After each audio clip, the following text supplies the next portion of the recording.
नमस्कार, मैं विष्णु शर्मा आप सभी का आपके ही अपने चैनल विष्णु एटीपी में हार्दिक स्वागत करता हूं। प्रयागराज में जो कुंभ मेला का आयोजन अभी किया जा रहा है वो पूरा विश्व विख्यात है। पूरे विश्व के लोग जानते हैं और विश्व से मतलब देश के कोने कोने से, विश्व के कोने कोने से बहुत से लोग यहाँ पर आकर पुण्य स्नान कर रहे हैं। कुंभ मेला आप सभी को पता है, लेकिन इसके पीछे की पौराणिक कथा हो सकता है बहुत से लोगों को पता हो या नहीं भी पता हो, तो आज की स्टोरी में हम उसे जानने वाले हैं। कुंभ मेला आखिर क्यों मनाया जाता है, इसका महत्व क्या है, पूरी आप स्टोरी को आप देखेंगे सुनेंगे, आपको दो फायदा होगा। एक तो जो कुंभ मेला है ना, इसका जो सुनने का, जो इसकी कहानी सुनने का जो पुण्य है वो भी आपको मिल जाएगा। साथ ही साथ यहाँ पे इंग्लिश सीखेंगे, जहां पे आपको बहुत सारे नए नए वर्ड्स मीनिंग, देखिए चर्निंग लिखा हुआ है, चर्निंग यानी क्या होता है, और भी बहुत सारे आपको इंपॉर्टेंट यहाँ पे वर्ड्स मीनिंग मिलने वाले हैं। तो आप लोग टेंसेस के साथ यहाँ पे आपको सही प्रोनाउंसिएशन के साथ मीनिंग आपको बताऊंगा, कैसे ट्रांसलेट करना है ये भी सिखाऊंगा। तो दोनों फायदा आपको होने वाला है, तो लास्ट तक के बने रहेंगे। चलिए देखते हैं कुंभ मेला, इसके पीछे की कथा कहानी क्या है। The story behind the Kumbh Mela is rooted in Hindu mythology. ठीक है, द स्टोरी यानी कहानी, बिहाइंड यानी होता है पीछे, द कुंभ मेला यानी कुंभ मेला के पीछे की कहानी, इज यानी है रूटेड मतलब क्या होता है, निहित है, या किसी पर हम क्या बोल सकते हैं, उसकी जड़ है, ऐसे यूज किया जाता है। इन यानी में हिंदू मिथोलॉजी, बहुत सारे माइथोलॉजी बोलते हैं, मिथोलॉजी होता है। मिथोलॉजी यानी ये हिंदू पौराणिक कथाओं को मिथोलॉजी कहा जाता है। बहुत सारे बोलते हैं मिथ्या कथा, नहीं ऐसे नहीं, पौराणिक कथा को मिथोलॉजी कहा जाता है।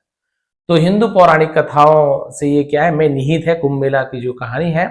पर्टिकुलरली, जिसे हम बोलते हैं विशेष रूप से, खास तौर पे, particularly in the tale of the Samudra Manthan. In the tell यानी होती कथा, ऑफ यानी कि द समुद्र मंथन यानी समुद्र मंथन की कथा में। समुद्र मंथन क्या होता है, देखिए लिखा, churning of the ocean of milk. Churning यानी क्या होता है, मथना, मंथन करना, of the ocean of milk, जिसे हम क्या, दूध सागर या फिर हम दूध सागर कहा जाता है। ठीक है, तो ये जो समुद्र मंथन था, उससे जो मथने के बाद उसके अंदर से क्या क्या चीज निकला, इससे संबंधित ये कहानी है, आपको जरूर पसंद आएगी। स्टोरी बहुत से लोगों को पता भी होगा, चलिए देखते हैं क्या हुआ। The ancient story is found in the Bhagavata पुराना, तो भागवत पुराण ऐसे बोलेंगे, विष्णु पुराण एंड द महाभारता। तो जो एंसेंट स्टोरी, एंसेंट यानी क्या होता है, ये जो प्राचीन कथा, इज फाउंड यानी पाया जाता है ना। ये कथा कहां पाई जाती है, इन यानी में द भागवता पुराण यानी भागवत पुराण, विष्णु पुराण एंड द महाभारत। ठीक है, इसमें कथा पाई जाती है, इस कथा का उल्लेख है। The legend explains the origins of the sacred nectar of immortality, जिसे हम अमृत कहते हैं। द लेजेंड एक्सप्लेन्स, अब देखिए आपको जो लेजेंड का मतलब क्या होता है, एक लेजेंड का मतलब होता है दिव्य पुरुष को, यार लेजेंड है यार ये, तो वो लेजेंड। और एक लेजेंड का मतलब क्या होता है, किंवदंती, यानी जो प्राचीन कहानी कथा, उसे किंवदंतियों को लेजेंड कहा जाता है। तो यहाँ पे कहानी कथा के लेजेंड कहा जा रहा है। तो जो किंवदंती है, जो कहानियां हैं, एक्सप्लेन्स व्याख्या करती है। ओरिजिन्स का मतलब उत्पत्ति को ओरिजिन्स कहा जाता है ना, उत्पत्ति को। ऑफ द सैक्रेड यानी पवित्र, नेक्टर का मतलब अमृत, पवित्र अमृत के जो उत्पत्ति को है ना व्याख्या करती है। ऑफ इमॉर्टलिटी मतलब क्या होता है, अमृत, अमरता को इमॉर्टलिटी कहा जाता है। एंड और its connection to the 4 locations where the Kumbh Mela is celebrated, Prayagraj, Haridwar, Ujjain and Nashik. तो इसका कनेक्शन मतलब क्या होता है, इसका जो संबंध है, 4 लोकेशंस, 4 जो लोकेशन है, जो स्थान है, वेयर, जहां, वेयर यानी कहां भी होता है, जहां भी होता है। कुंभ मेला सेलिब्रेटेड, जहां कुंभ मेला मनाया जाता है, कहां पर, प्रयागराज में, हरिद्वार में, उज्जैन में और नासिक में। तो अभी प्रयागराज में हो रहा कुंभ मेला। चलिए देखते हैं क्या हुआ, कैसे हुआ। मैंने पहले बताया लेजेंड का मतलब 2 होता है, यहाँ पे लेजेंड है किंवदंती या कथा, कहानी को हम लेजेंड कहेंगे। द लेजेंड ऑफ समुद्र मंथन की कथा। अकॉर्डिंग टू द मिथ, अब यहाँ पे देखिए मिथ लिखा गया है, बट एक्चुअल में जैसे कि इसे जो फॉरेनर लोग हैं उसे क्या कहते हैं, मिथ कहते हैं। यानी कि इसे वो लोग सच नहीं मानते, कल्पना मानते, मिथ्या कथन मानते हैं, तो ऐसे ही उन लोग मिथ लिखते हैं। बट एक्चुअल में आप सभी को पता है, जो जो मानते हैं उनके ऊपर है। अकॉर्डिंग टू द मिथ यानी मिथक के अनुसार, तो हम बोलेंगे कथा के अनुसार, हम मिथक क्यों बोले, कथा के अनुसार द देवास यानी कि देवास यानी देवता, गॉड्स एंड असुराज जिसे हम डीमंस कहते हैं ना, बहुत सारे डेमंस कहते हैं, डीमंस वर यानी थे इन कांस्टेंट कॉन्फ्लिक्ट। कांस्टेंट कॉन्फ्लिक्ट का मतलब क्या होता है, लगातार, कांस्टेंट लगातार, कॉन्फ्लिक्ट यानी संघर्ष, लगातार संघर्षरत थे वो लोग, लगातार लड़ाई करते रहते थे। द देवास देवता weaken by a curse from से दुर्वासा, वीकन, वीकन मतलब कमजोर हो गए थे, बाय यानी द्वारा, कर्स फ्रॉम से दुर्वासा, दुर्वासा मुनि के द्वारा जो शाप देने से क्या हो गए थे, कमजोर हो गए थे देवता, तो उनके पास वो ताकत नहीं थी कि असुरों से लड़ सके। Sought lord Vishnu help, sought यानी मांगी, तो उसे हम सॉट कहते हैं, क्लियर है। लॉर्ड विष्णु हेल्प, तो अपॉस्ट्रोफी एस काकी के यानी भगवान विष्णु की मदद मांगी उन्होंने। He suggested that they worked together with the asuras to churn the ocean of milk. He suggested, और उन्होंने suggested यानी सुझाव दिया, that कि they work यानी उन्हें क्या करना चाहिए, काम, together एक साथ काम, with यानी साथ में, the asuras असुरों के साथ, to churn ये वर्ब है, churn यानी वही मथने के लिए churning कहा जाता है, जैसे दही मही आपने देखा मथते हैं, बिलोना। Churn the ocean of milk, ocean of milk हम यहाँ पे क्षीर सागर को ओशन ऑफ मिल्क कहा जाता है। तो भगवान ने सुझाव दिया कि असुरों के साथ मिलकर दूध के सागर का मंथन करे, इसे क्षीर सागर, तो ये वाला छ के एस एच को ऐसे हिंदी वाला छ, ये वाला तो क्षीर सागर, ऐसे क्षीर बना है ना, इसे और कुछ नहीं पढ़ेंगे, क्षीर सागर है, क्षीर सागर। To obtain the nectar of immortality, obtain, obtain का मतलब क्या होता है, प्राप्त करने को ऑब्टेन कहते हैं। नेक्टर ऑफ इमॉर्टलिटी अमृत, यानी अमृत को प्राप्त करने के लिए। That would restore their strength and immortality, that would तो वो क्या करेगा, रिस्टोर पुनर्स्थापित करेगा, देयर यानी उनका, स्ट्रेंथ यानी ताकत को, और अमरता को फिर से बहाल करेगा। तो आप लोग भाई ऐसे करो, मंथन करो, अमृत निकलेगा, फिर उसका आप लोग उपयोग कर लेना। The churning was an arduous task, आजुअस का मतलब क्या होता है, आजुअस मतलब होता है बहुत ही ज्यादा कठिन, एकदम दुष्कर काम, बहुत मुश्किल को आजुअस कहा जाता है ना। हम यहाँ पे हार्ड टास्क भी लिख सकते थे, बट आजुअस यानी बहुत ही, हम बोल सकते हैं ना कि बहुत ज्यादा कठिन काम जो बहुत मुश्किल से हो, उसे आजुअस कहा जाता, तो लिख लेंगे ना। द चर्निंग यानी जो मंथन क्या था, बहुत ही कठिन कार्य था। And both devas and asuras, और बोथ यानी दोनों, देव और जो असुर, used the serpent Vasuki, used यानी उन्होंने उपयोग किया, सर्पेंट यानी सांप, वासुकी नाग, वासुकी सांप को उपयोग किया, एज अ रोप एक रस्सी के रूप में। क्यों, देखिए नॉर्मल, वो नॉर्मल ऐसे दूध दही का मथना तो नहीं था, पूरा समुद्र को मथना था। समुद्र को मथने के लिए भैया कुछ बड़ा चीज चाहिए, मथनी, तो मथनी के रूप में देखिए। एंड द माउंटेन है ना, माउंटेन मंदरा, जो मंदराचल है ना, मंदरा पर्वत, तो ये जो पर्वत था उसका उपयोग उन्होंने मथनी के रूप में किया। मान लीजिए समुद्र है, इसे मथना है, तो ये जो पहाड़ को क्या किया उन्होंने, मथनी के रूप में, और पहाड़ को ऐसे ऐसे मथने के लिए क्या चाहिए, रस्सी चाहिए, लेकिन रस्सी तो भाई टूट जाएगी ना, मथेंगे इधर देवता और असुर, तो उन्होंने क्या किया, वासुकी नाग का उपयोग किया। वासुकी नाग तो वो बहुत ज्यादा सीधी सी बात है, टूटेंगे फूटेंगे नहीं, वैसे भी भगवान है वो, उनको रस्सी के रूप में यूज किया। एज अ चर्निंग रॉड, देखिए एज यानी के रूप में, चर्निंग रॉड यानी वही, चर्निंग रॉड यानी क्या होता है, जो मथने की छड़ी के रूप में, मथने की लकड़ी के रूप में, मथनी के रूप में। Lord Vishnu in the form of the tortoise Kurma, तो कूर्म कहते हैं ना, तो भगवान विष्णु इन द फॉर्म यानी तो रूप में, टॉर्टॉइस, टॉर्टॉइस यानी क्या होता है, कछुआ, कूर्मा तो कूर्म, कूर्म रूप लिया था, कछुआ को कूर्म कहा जाता है संस्कृत में, कच्छप भी कहते हैं। तो कूर्म के अवतार में, क्यों भाई, जैसे सीधी सी बात है, ये समुद्र में पहाड़ को रखेंगे तो पहाड़ सीधे समुद्र के अंदर डूब जाएगा, भाई समुद्र तो बहुत गहरा है, कितना भी बड़ा पहाड़ माउंट एवरेस्ट भी घुस जाएगा अंदर, तो अब इसे रोकने के लिए कुछ चाहिए ना, बेस चाहिए। तो भगवान विष्णु ने कच्छप का अवतार लिया था। जब कच्छप का अवतार लिया भगवान विष्णु ने, तो इसके ऊपर है ना, ये पर्वत को रखा गया और बेस बने थे भगवान, इसलिए कच्छप अवतार हुआ था। भगवान विष्णु के जो अवतार है ना, जो 10 अवतार मुख्य प्रमुख, उसमें से कच्छप अवतार, कूर्म अवतार कहा जाए। तो ये देखिए पूरा तैयार हो गया, चर्निंग जो सामान चीज सब तैयार हो गया। अब क्या हुआ, supported the mountain on his back, ठीक है, वही वाली बात है, अपने पीठ पर सपोर्ट देने के लिए to prevent it from sinking, मैंने अभी बताया, यहां आगे लिखा हुआ है सिंकिंग यानी डूबना, क्लियर है। तो पर्वत को डूबने से बचाने के लिए भगवान ने अपनी पीठ पर सहारा दिया उस मंदराचल पर्वत को, मंदरा पर्वत को।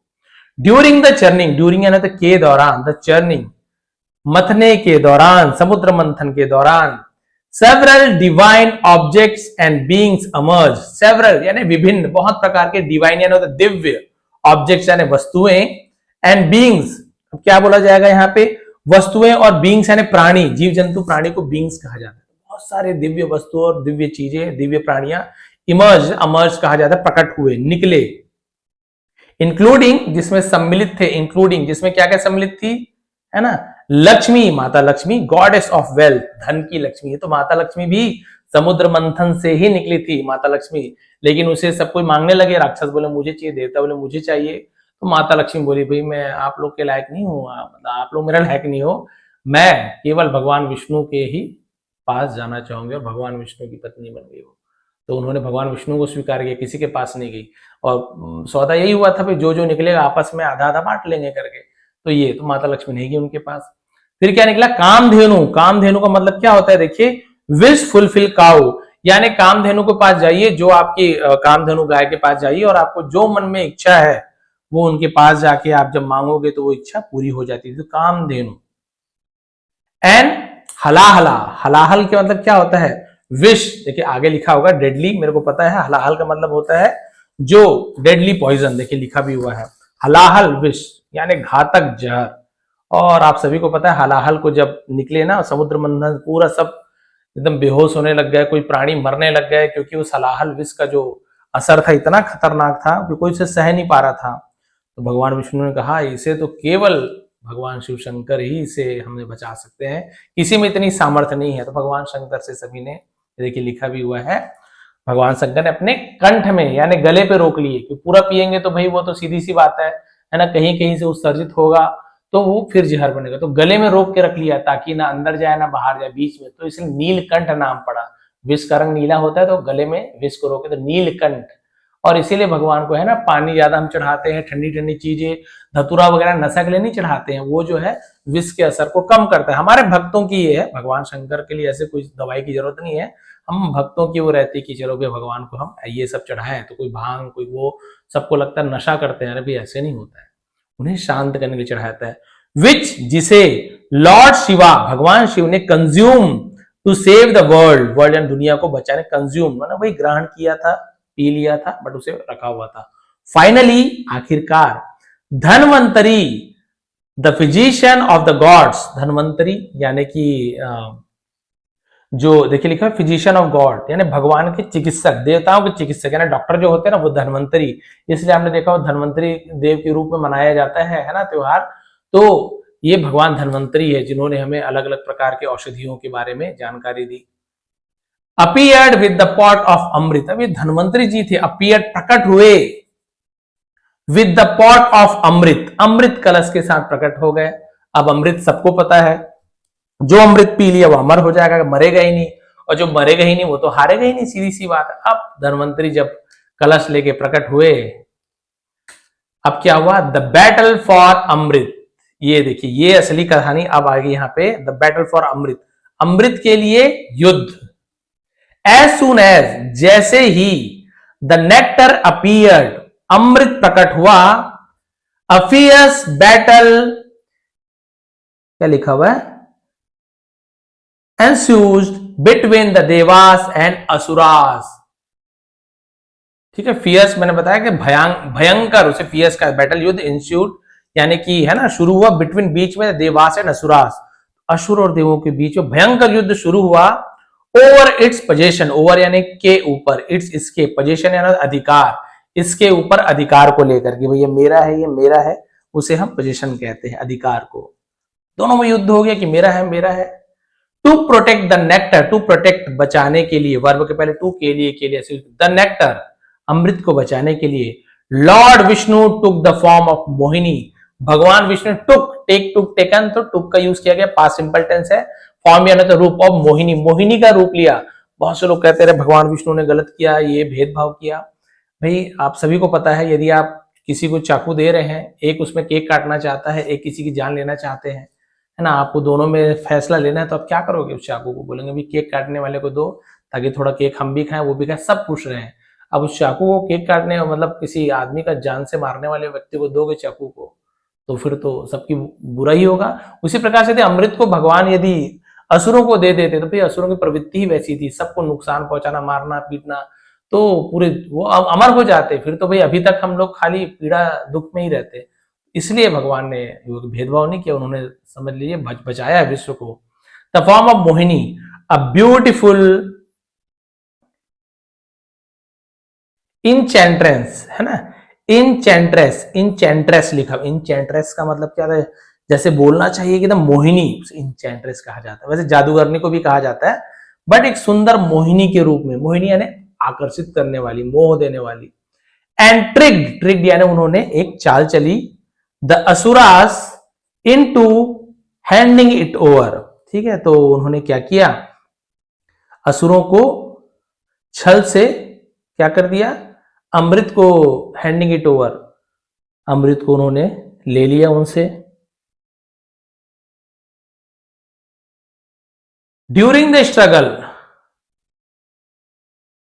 वही संघर्ष के दौरान, तो उन्होंने अमृत को देने के दौरान उन्होंने चाल चली, क्या कि ड्यूरिंग द स्ट्रगल और संघर्ष के दौरान 4 ड्रॉप्स ऑफ अमृत, यानी अमृत की जो 4 बूंदे थी। इससे पहले जब मोहिनी नहीं आई थी ना, उससे पहले देवदानों में ऐसे ये बॉटल है, और वो क्या बोलते हैं आपका कलश है, यहाँ पे अमृत कलश रखा हुआ है, और इस कलश में जो अमृत था इधर देवता खींचते थे, दानव खींचते थे। तो इसमें क्या होता था?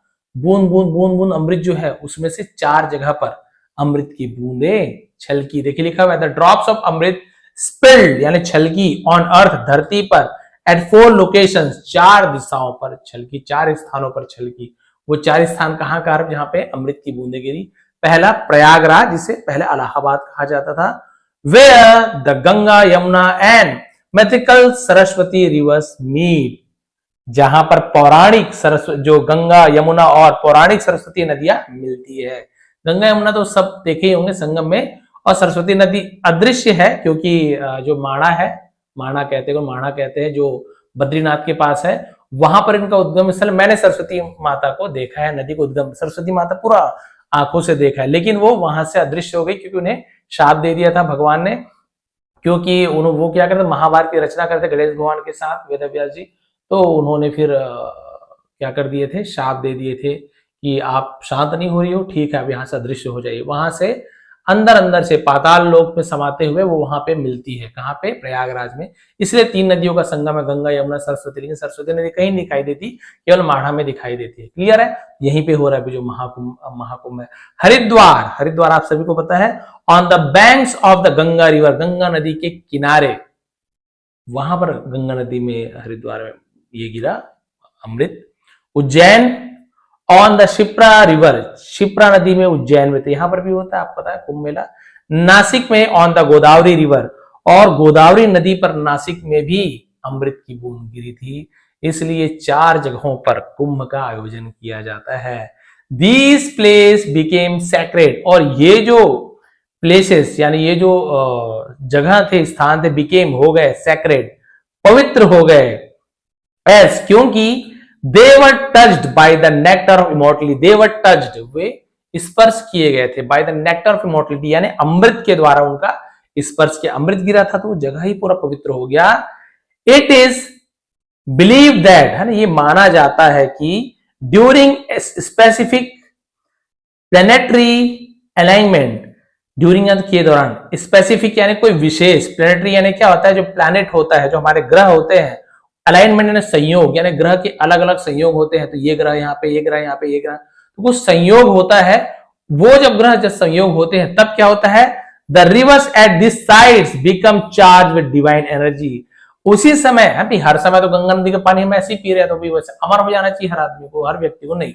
इसका अलग महत्व, लोग यही सोचते हैं गंगा नदी में अमृत गिरा था मतलब पिएंगे अमर, भी ऐसे अमर हो जाते तो बात ही क्या था, पापी भी गंगा स्नान कर रहे पी रहे, नहीं, ऐसे नहीं है।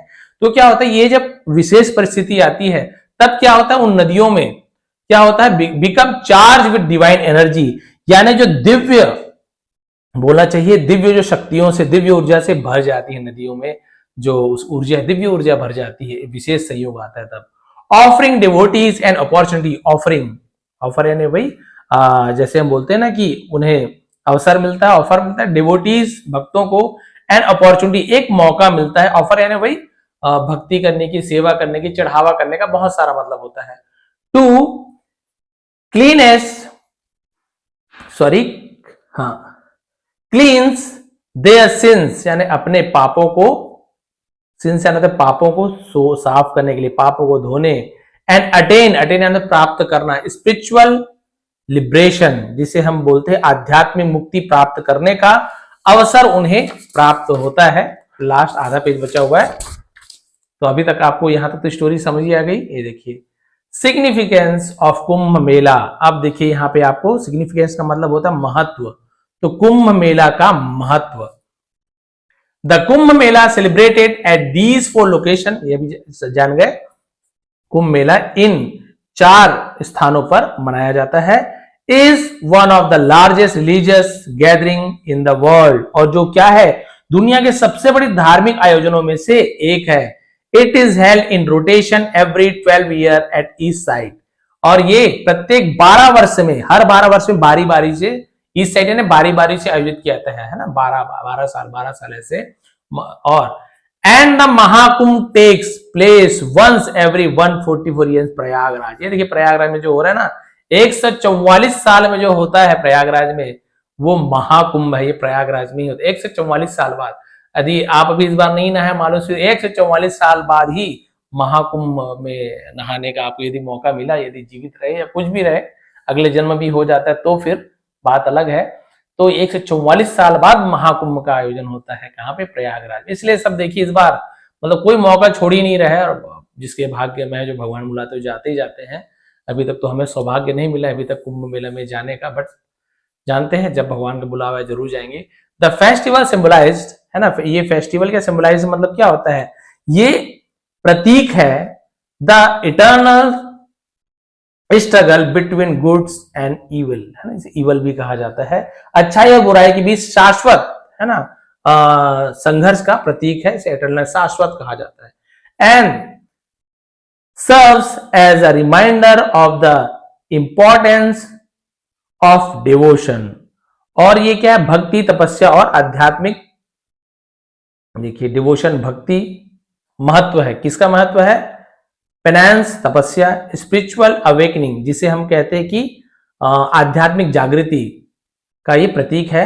मिलियंस ऑफ पिलग्रिम्स, पिलग्रिम्स यानी तीर्थयात्री को पिलग्रिम्स कहते हैं, पिलग्रिमेज यानी तीर्थ यात्रा, पिलग्रिम्स यानी तीर्थयात्री, गैदर इकट्ठा होते हैं, टू बेद, बेद यानी होता है नहाना, बहुत सारे बाथ कहते हैं, और बेद है ना, बाथ, BATH बाथ, नहाना वो वर्ब है, बेद, बेद यानी होता है, इसका मतलब स्नान करना, दोनों वही है, बट ई लग जाता है, वहां पे ई नहीं रहता। इन द होली रिवर्स, पवित्र नदियों में लाखों तीर्थयात्री पवित्र नदियों में स्नान करने के लिए इकट्ठा होते हैं। सीकिंग ब्लेसिंग्स, और क्या करते हैं, तलाश करते हैं, है ना, आशीर्वाद लेते हैं। एंड साल्वेशन, साल्वेशन मतलब होता है हम जैसे मोक्ष। Making Kumbh Mela a unique and of inspiring celebration of faith, और क्या होता है, जिससे कुंभ मेला आस्था का एक अनूठा और विस्मयकारी उत्सव बन जाता है, ऑ इंस्पायरिंग, जिसे मतलब विस्मयकारी, जिसे बोलते हैं ना एकदम आश्चर्यचकित हो जाओ, ऐसा एक उत्सव बन जाता है, विस्मयकारी उत्सव बन जाता है। तो भाई ये थी कुंभ मेला, महाकुंभ की कथा। तो कभी भी अब जब भी कुंभ मेला का आपको जिक्र होगा या आपको कभी भी सुनेंगे कुंभ मेला के बारे में, तुरंत आपको याद है कुंभ यानी ही घड़ा होता है, सीधी सी बात है, और वो घड़े से संबंधित ही आपका ये मेला है। तो तुरंत आपको समझ, अच्छा ये वो वाला घड़ा है जो समुद्र मंथन में हुआ था, जिसमें आप सभी को फिर याद आ जाएगा वासुकी नाग थे, है ना, मंदराचल जो पर्वत थे। इसके अलावा आपने देखा कि कच्छप अवतार, कूर्म अवतार भी लिए थे, और उसी समय मोहिनी का रूप भी भगवान विष्णु ने धारण किया था। और इस प्रकार से समुद्र मंथन में बहुत सारे अलग अलग चीज निकले, और बोलेंगे राक्षसों को भी बहुत ऐसे बोलते हैं कि जो विष निकला, जहर निकला ना, उसकी कुछ बूंदे गिरी, तो भाई जहर भी निकला तो उसकी भी बूंदे गिरेगी ना, तो उसकी जो बूंदे गिरी, तो वहां पे जो जीव जंतु होते हैं, जहरीले जीव जंतु जिनमें जहर पाया जाता है, विष पाया जाता है, उनकी उत्पत्ति हुई वहां पे, जैसे सांप, बिच्छू और बहुत सारी चीजें। इसके अलावा जो लहसुन प्याज कहते हैं वो भी अमृत गिरा है, लेकिन अमृत गंदे जगहों में गिरा है ना, बदबूदार कीचड़ गंदे या मलमूत्र वाले स्थान पे अमृत की बूंदें गिरी हैं। तो अमृत जैसा उसका फायदा है भाई, क्या लहसुन प्याज का फायदा नहीं है कि बहुत ज्यादा उसका फायदे हैं, लेकिन बदबू आती है। यही कारण है कि है तो अमृत हो, लेकिन उससे बदबू आती है, क्योंकि वो छलक के वैसी वैसी जगहों पर गिरा था। और जहां पे विष गिरे थे वहां पे जो पौधे होते हैं, जैसे कि धतूरा के पौधे हो गए, और वो कनेर के वृक्ष जिसमें दूध रहता है उसके, है ना, कनेर का फूल आप सभी जानते हैं, हमारे पीला पीला भगवान शिव शंकर को चढ़ता है। ये सब विष भरे जो जहरीले पौधे की उत्पत्ति हुई, जहरे जीव जंतु की उत्पत्ति हुई, जहां जहां पे विष छलका था। जहां अमृत छलका वो आपको बता दिया, विष छलका वो आपको पता चल गया। तो बताएंगे आज की स्टोरी आपको कैसे लगी, आपको कुंभ मेला के बारे में जानकर कैसे लगा। आप आराम से, कोई कुंभ मेला के बारे में आपको 10 लाइन बोलने बोले तो आप पूरी की पूरी स्टोरी आप सुना सकते हो। तो ये फायदा होता है सुनने में, पढ़ने और सुनने में बहुत ज्यादा अंतर है। आप किसी मूवी, आपको 3 घंटा की मूवी आपको मैं बोलूं कि एक पढ़ लो तो उतने अच्छे से आपको याद नहीं होगा, लेकिन इंटरेस्टिंग वे पे आप जब मूवी देखते हो तो आपको बहुत कुछ याद रह जाता है। आप कम से कम स्टोरी मुंह से बता तो सकते, बिल्कुल वैसे सुनने में होता है। आपने सुना, वर्ड्स मीनिंग जानी, आप जिस सिग्निफिकेंस है ना लिखा हुआ है, सी के साथ ई हो, आई हो, वाई हो, तो सा बन जाता है। तो ये सब जो चीजें हैं आपको बहुत ही डिटेल में मैं सिखाता हूं, बताएंगे कैसे लगी स्टोरी। और भगवान आप सभी की मनोकामना पूर्ण करें। नीचे डिस्क्रिप्शन में आपको इसका लिंक मिल जाएगा टेलीग्राम का, वहां पे इसका पीडीएफ दे दूंगा। आप लोग फिर से एक बार रीड करके देखेंगे ट्रांसलेशन कर पा रहे हैं कि नहीं। अभी मैंने बहुत सारा पीडीएफ दिया, पिछला पुराना पीडीएफ मैंने दे दिया है, कल का भी मैं दे दूंगा, इसका भी मैं दे दूंगा। फिर से आप लोग रीड करके देखेंगे। नए हैं तो प्लीज सब्सक्राइब कर लीजिए, क्योंकि ऐसे ही आसान तरीके से हम यहाँ पे इंग्लिश सीखते हैं। आप सभी का बहुत बहुत धन्यवाद। आपका दिन शुभ रहे।